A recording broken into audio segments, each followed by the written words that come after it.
Hey guys, welcome to another video for Bark Industry. Thanks for being patient while we took a couple days off here to audition for the Dragon's Den. We're back on our regular routine, and today we've got Mr. Tony Bark and we got Bueller, who is obviously a treat monster. So today's tip of the day is going to be pretty simple. So oftentimes you will end up either babysitting another dog or looking after another dog, or maybe you just have two dogs. Now, a couple of things that we've noticed in the past with other dog owners is that they don't really take cues from their dogs as to when it is a good idea to separate the both of them.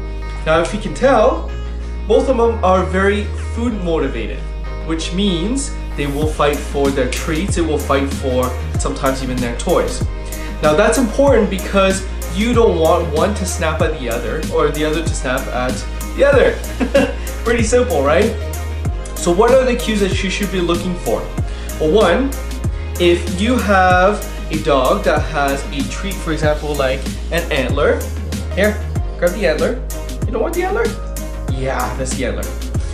They will sometimes tug at it, but for example, Tony will give him a warning by, saying grr a couple times.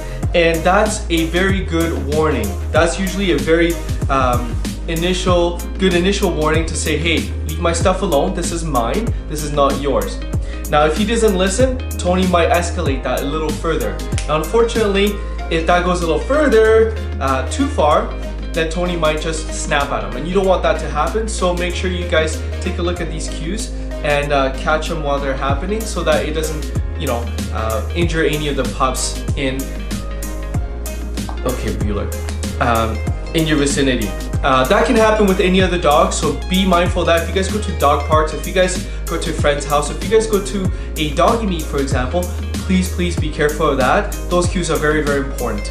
Now, another thing that happened to Tony when he was a baby was, we visited a really good friend's bigger black lab. Now, he's a very good dog. Unfortunately, he was very possessive as a brand new toy. And Tony, as a puppy, did not realize that, just like this guy doesn't realize what his limits should be or his boundaries should be.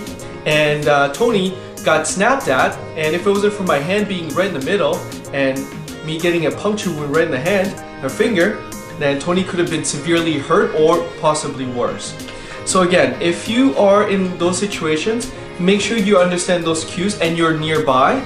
If you're not comfortable, that's okay too. Just separate the two of them and put them apart if you have a gate or baby gate or just different rooms. Sometimes these things will happen, and you know what? It's better to be there to prevent these situations. That's pretty much it, guys, for this video. We'll show you some more videos all this week. I promise I won't skip any more unless, of course, I get called out to do a real audition for the Dragon's Den. But in the meantime, I'll see you later. Cheers.